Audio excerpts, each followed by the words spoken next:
बहुत समय पहले की बात है। रामपुर नामक गांव में दो बहनें नैना और सुनैना अपनी सौतेली माँ उर्मिला के साथ रहा करती थी। क्योंकि कुछ समय पहले नैना और सुनैना की माँ की मृत्यु हो जाती है, इसलिए नैना और सुनैना के पिता किशोर दास उर्मिला से दूसरी शादी कर लेते हैं। जब तक किशोर दास जिंदा रहे तब तक तो उर्मिला ने नैना और सुनैना को बिल्कुल माँ जैसा ही प्यार दिया, लेकिन जैसे ही उनकी मृत्यु हो जाती है वह अपने असली रूप में आ जाती है। उर्मिला ने घर की सारी नौकरानियों को घर से बाहर निकाल दिया था और दोनों बहनों को घर की नौकरानी बना दिया था। उनसे घर का सारा काम करवाती और जो उसकी अपनी सगी बेटी थी काजल, उसे वह शहजादी बनाकर रखती। दोनों माँ बेटी पूरे दिन शॉपिंग करती, अच्छे अच्छे रेस्टोरेंट में खाना खाती, बहुत एंजॉय करती और वहीं दूसरी तरफ बेचारी दोनों बहनें घर का सारा काम करती रहती और उन्हें खाने के लिए मिलती सूखी बची कुची रोटी। ऐसे ही समय बीत रहा था। एक दिन काजल अपनी माँ से कहती है, मम्मी मम्मी मुझे येलो कलर की ब्रांडेड साड़ी चाहिए। आपको पता है विनीता आंटी की बेटी सुमन का बर्थडे आने वाला है और सुमन कह रही थी कि सबको येलो और व्हाइट साड़ी पहन कर आनी है। उसने येलो और व्हाइट साड़ी की थीम रखी है, इसलिए मुझे तो सबसे ब्रांडेड और अच्छी वाली साड़ी चाहिए। मैं नहीं चाहती कि सुमन के बर्थडे पार्टी में मुझसे अच्छा कोई और लगे, सबसे सुंदर मुझे ही लगना है। मैं नहीं चाहती कि कोई मेरे सामने टिक भी पाए। क्यों नहीं मेरी शहजादी बिटिया, मैं तुम्हें सबसे महंगी और अच्छी ब्रांडेड साड़ी दिलवाऊंगी। मेरी बेटी ही सबसे ज्यादा सुंदर लगेगी। कुछ समय बाद उर्मिला और काजल साड़ी लेने के लिए मार्केट जा रही थी। तभी सुनैना अपनी सौतेली माँ से कहती है, माँ आप और काजल दीदी शॉपिंग करने जा रही हैं। नैना और मेरे सभी कपड़े बहुत पुराने और फट चुके हैं। आप हम दोनों बहनों के लिए भी सस्ते से कपड़े लेकर आ जाना। वैसे तो विनीता आंटी की बेटी के बर्थडे पार्टी में सभी को येलो और व्हाइट कलर की साड़ी पहनकर जानी है। अगर हो सके तो हम दोनों बहनों के लिए भी एक एक साड़ी लेकर आ जाना, क्योंकि विनीता आंटी कह रही थी कि हम दोनों बहनों को भी आना है, क्योंकि वह माँ की बहुत अच्छी सहेली थी। हाँ, विनीता बहन की बेटी के बर्थडे पार्टी में सभी को येलो और व्हाइट कलर की साड़ी पहननी है, लेकिन वहाँ तुम दोनों मनहूस नहीं जाओगी, क्योंकि विनीता तुम्हारी माँ की सहेली थी। अब नहीं, क्योंकि तुम्हारी माँ मर चुकी है। अब विनीता मेरी सहेली है, इसलिए मैं मेरी बेटी को वहाँ लेकर जाऊंगी। तुम जैसी मनहूस और नौकरानियों को नहीं। घर में कितना सारा काम है, उसे खत्म करो। मैं बस मेरी बेटी के लिए साड़ी लेकर आऊंगी, तुम दोनों मनहूस बहनों के लिए नहीं। जैसे हैं फटे पुराने उन्हें पहनकर अपना गुजारा करो। आई बड़ी महारानी नए कपड़े पहनने वाली। जब तक हम दोनों शॉपिंग करके वापस आते हैं घर का सारा काम हो जाना चाहिए। चल बेटा, देर हो रही है।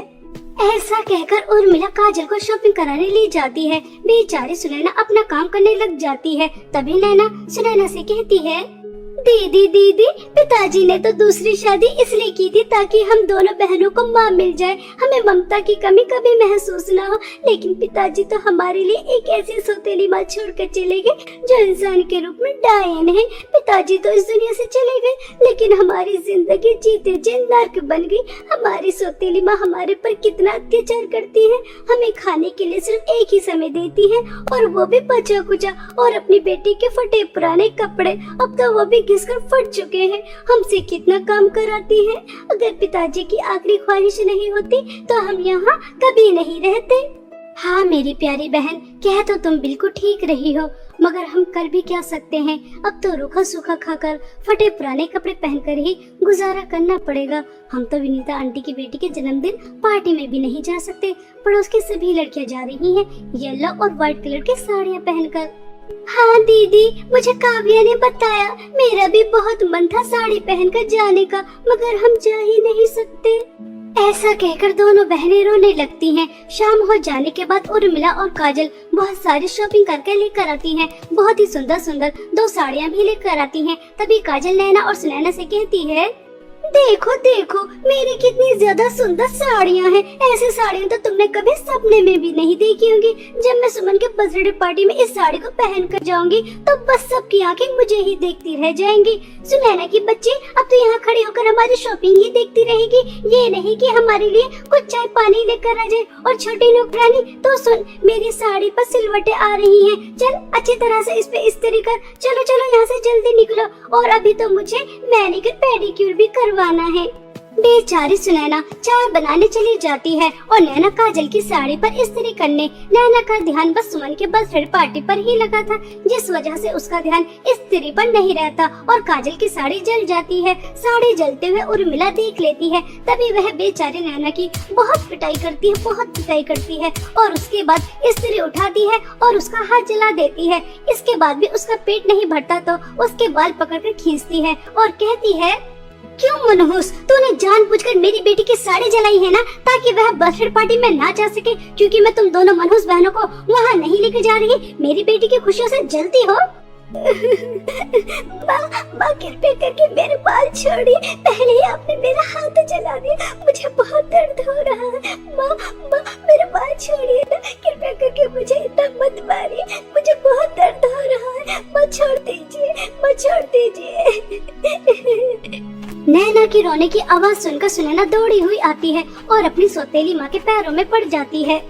माँ, उसे छोटी बच्ची समझकर माफ कर दीजिए, उससे गलती हो गई, मैं आपके पैरों में पड़ती हूँ, कृपया करके मेरी बहन को छोड़ दीजिए, उसे बहुत दर्द हो रहा है।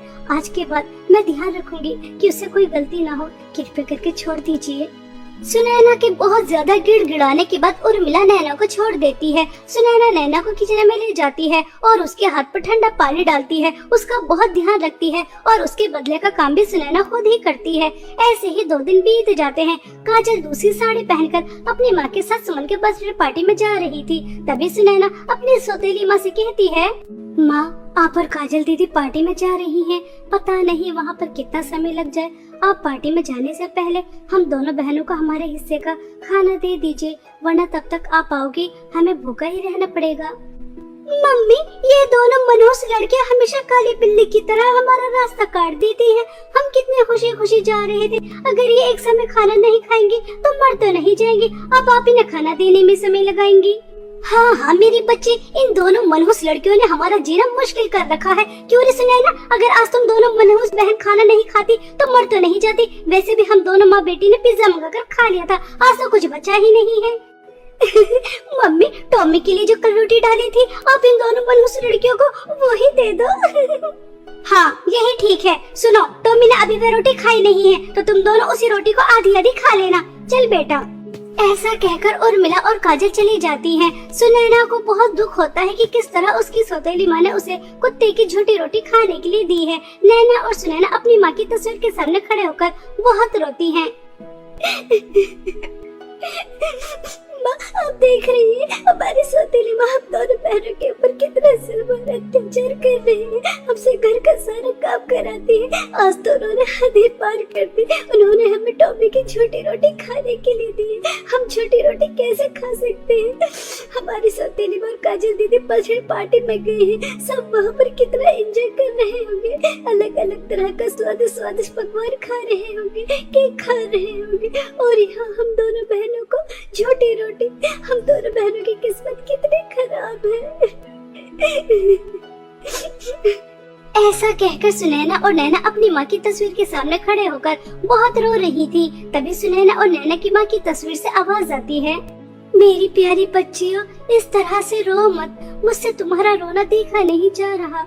मैं जानती हूँ उर्मिला और काजल तुम्हारे ऊपर कितना जुल्म और अत्याचार कर रही हैं, मगर मेरी बच्चियों, तुम्हें उदास होने की जरूरत नहीं है। तुम भी सुमन के बर्थडे पार्टी में जरूर जाओगी, येलो और व्हाइट साड़ी पहनकर। बेटा, यहाँ से कुछ दूर चलने के बाद तुम्हें एक जंगल दिखाई देगा। उस घने जंगल में जादुई सोने और चांदी की साड़ियों का कुआं है। वह कुआं तुम्हारी मदद जरूर करेगा और तुम वहाँ से जादुई सोने और चांदी की साड़ियाँ पहनकर बर्थडे में जाना, ठीक है? माँ आखिर माँ ही होती है, माँ ही अपने बच्चों के दुख दर्द समझ सकती है, वरना दुनिया में और कोई नहीं आपके दुख दर्द समझ सकता। माँ, हम दोनों बहनें अभी जादुई सोने और चांदी की साड़ियाँ लेने कुएं के पास जाएंगी। ऐसा कहकर दोनों बहनें तुरंत जादुई सोने और चांदी की साड़ियों के कुएं के पास पहुंच जाती हैं और वहां जाकर दोनों बहनें साड़ियां मांगती हैं तो जादुई सोने और चांदी की 2 साड़ियां कुएं से बाहर निकल कर आती हैं। तभी कुआं दोनों बहनों से कहता है, तुम दोनों बहनों को ये जादुई साड़ियाँ तो मिल रही हैं, लेकिन तुम्हें इस बात का ध्यान देना है, ये जादुई साड़ियाँ किसी गलत हाथ में नहीं जानी चाहिए, वरना अनर्थ हो जाएगा। जादू सोने और चांदी की साड़ियों के कुएं, हम इस बात का अच्छे से ध्यान रखेंगे। आपका बहुत बहुत धन्यवाद हमें जादू सोने और चांदी की साड़ियाँ देने के लिए। ऐसा कहकर दोनों बहनें जैसे ही जादू सोने और चांदी की साड़ियाँ पहनती हैं तो दोनों बहनें बहुत ही ज्यादा सुंदर हो जाती हैं, बिल्कुल राजकुमारियों की तरह। और दोनों बहनें जादुई साड़ियाँ पहनकर उड़ते हुए सुमन के बर्थडे पार्टी में चली जाती हैं। दोनों बहनों से किसी की भी नजर हट ही नहीं रही थी और वह किसी की पहचान में भी नहीं आ रही थी। दोनों बहनें वहाँ जाकर बहुत ज्यादा एंजॉय करती हैं और समय रहते घर भी आ जाती हैं। घर आने के बाद काजल अपनी माँ से कहती है, मम्मी पता नहीं वह दोनों लड़कियां कहां से आई थी। मैंने इतनी महंगी और ब्रांडेड साड़ी पहनी थी ताकि मैं अपने फ्रेंडों को दिखा सकूं कि मुझसे ज्यादा अच्छी साड़ी कोई और नहीं पहन सकता, लेकिन उन दोनों मनहूस लड़कियों ने तो मेरी सारी मेहनत और पानी ही फेर दिया। काजल बेटा, वह दोनों साड़ियाँ कितनी ज्यादा चमक रही थी, ऐसा लग रहा था जैसे सोने और चांदी की हो। और वह दोनों बहनें बिल्कुल ऐसे लग रही थी जैसे किसी राज्य की राजकुमारियां हों। मम्मी मुझे कुछ नहीं पता, मुझे तो बिल्कुल वैसी ही साड़ियाँ चाहिए जैसे उन दोनों लड़कियों ने पहन रखी थी। मुझे कुछ नहीं पता, कहीं से भी लेकर आइए, लेकिन मुझे वह साड़ियाँ चाहिए। और मिला और काजल की यह सारी बातें नैना और सुनैना सुन रही थी और दोनों बहुत हंसती हैं। तभी नैना सुनैना से कहती है,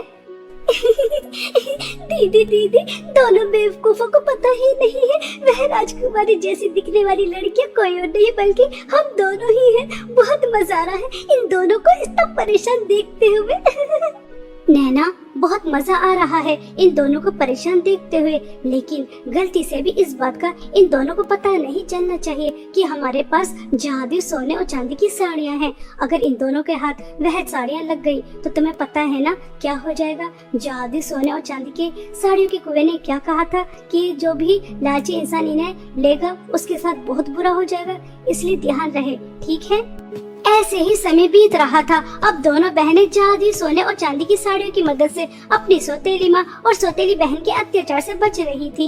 एक दिन नैना और सुनैना जादुई साड़ियों से अपने लिए खाना मांग रही थी। तभी काजल देख लेती है और उसे पता चल जाता है कि उस दिन सुमन के बर्थडे पार्टी में वह राजकुमारी जैसी दिखने वाली लड़कियाँ और कोई नहीं बल्कि नैना और सुनैना ही है। तभी वह ये सारी बात अपनी माँ को जाकर बता देती है। तभी उर्मिला कहती है, अच्छा तो उन दोनों मनहूस बहनों ने हमसे इतनी बड़ी बात छुपाई, तो चिंता मत कर, रात हो जाने के बाद मैं वह जादू सोने और चांदी की साड़ियाँ चुरा कर लेकर आ जाऊंगी और उसके बाद हम उस जादू सोने और चांदी की साड़ियों से बहुत सारी धन दौलत लेकर अमीर हो जाएंगे और उन दोनों मनहूस बहनों को हमेशा हमेशा के लिए अपने रास्ते से हटा देंगे, ठीक है बेटा।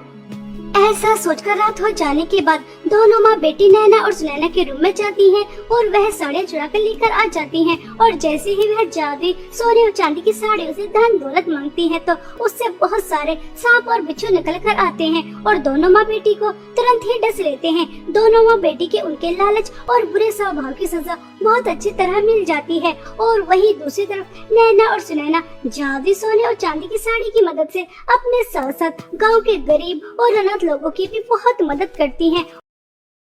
बहुत समय पहले की बात है।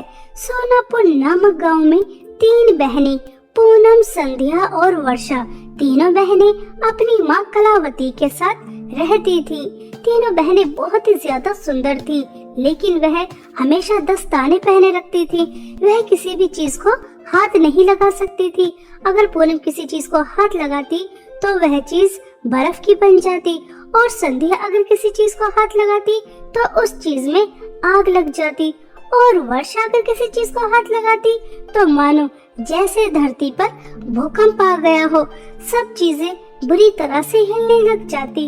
इसलिए तीनों बहनें भूल कर भी अपने दस्ताने नहीं उतारती थी। आज तीनों बहनों का कॉलेज में पहला दिन था।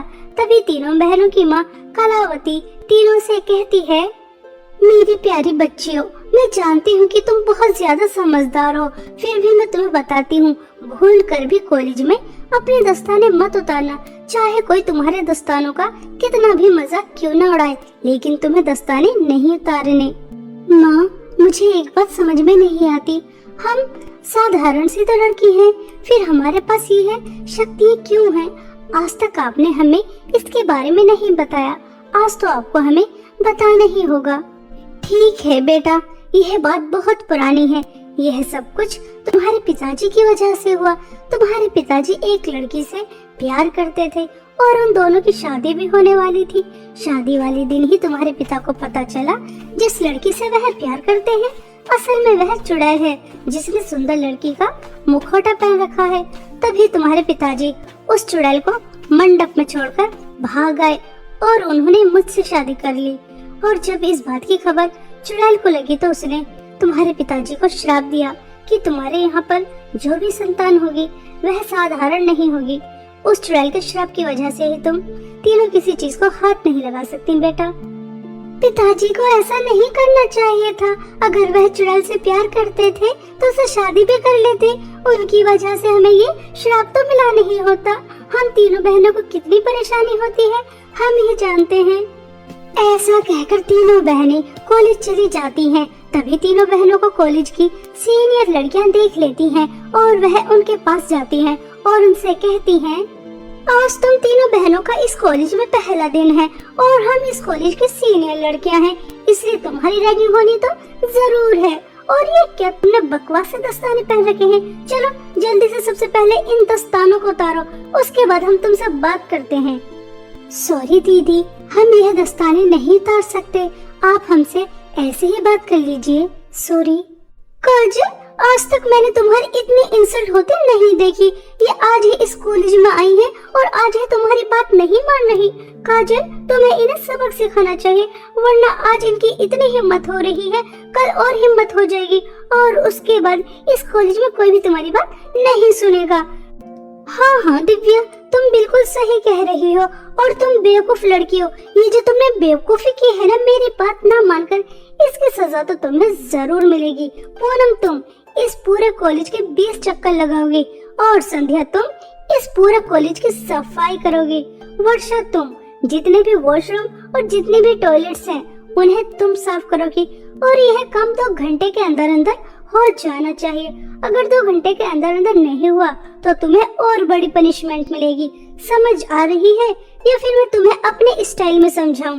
बेचारी तीनों बहनें अपने काम में लग जाती हैं। पूनम पूरे कॉलेज के 20 चक्कर लगाती है जिसकी वजह से वह थककर नीचे गिर जाती है और संध्या पूरे कॉलेज की सफाई करती है और वर्षा बेचारी सारे टॉयलेट सारे वॉशरूम साफ करती है।